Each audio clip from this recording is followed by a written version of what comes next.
for a place to play in the backyard, so we had thought about tree houses and forts and things like that. But we also started thinking about water gardens.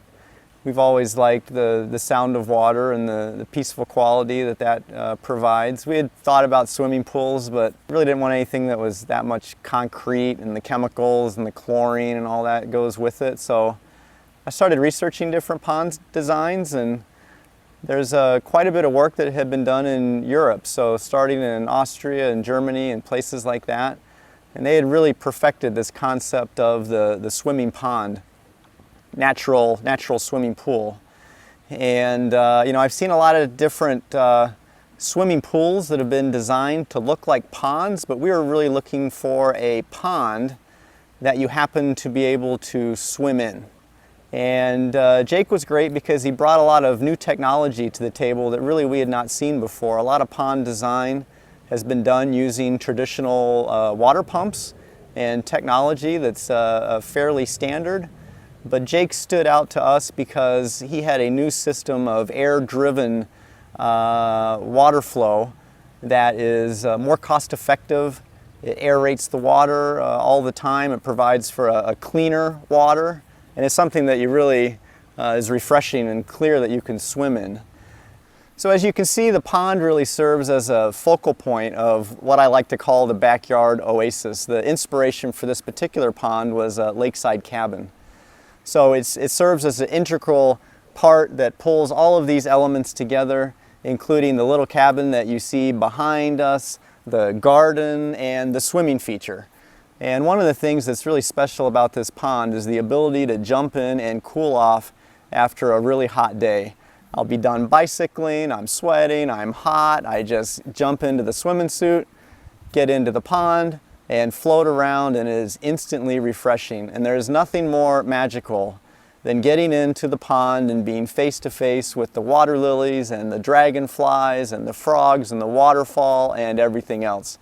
And swimming around at night is something else as well. So we really wanted a pond that we could enjoy in all seasons, at all times of the day.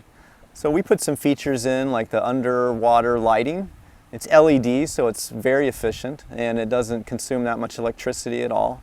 But to come out in the middle of the night and to see the pond glowing and the light shimmering off the water and the plants is really something special in the middle of the hustle and bustle of what is the Twin Cities that we live around.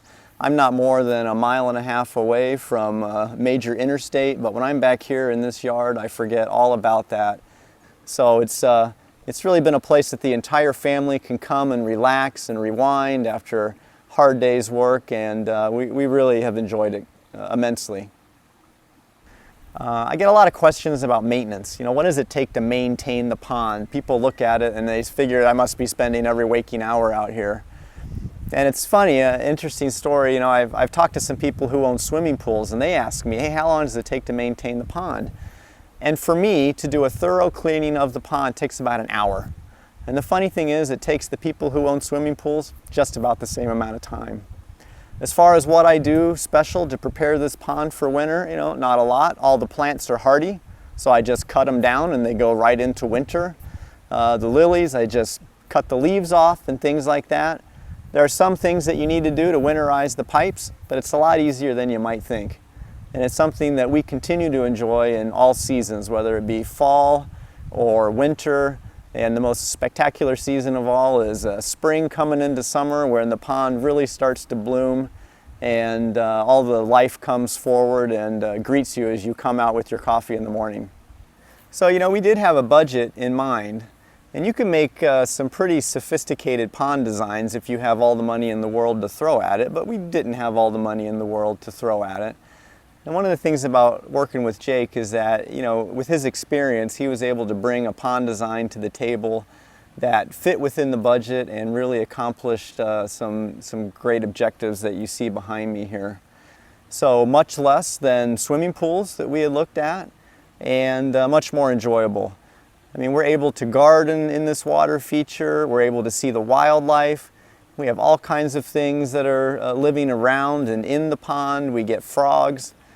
The springtime is absolutely marvelous with the frogs croaking. It's a wonderful sound to go to sleep by. My wife and I really enjoy that. The dragonflies, the fish, everything. It's something that the kids really get into as well. I mean, I'll never forget the first day that my son put on his swim goggles and went underneath the water, and the goldfish are coming up to him and kind of saying hello, and it was really magical. So it's been not only something that the adults can enjoy, but the kids love it too. And they bring their friends over all the time, and it's just been a lot of fun.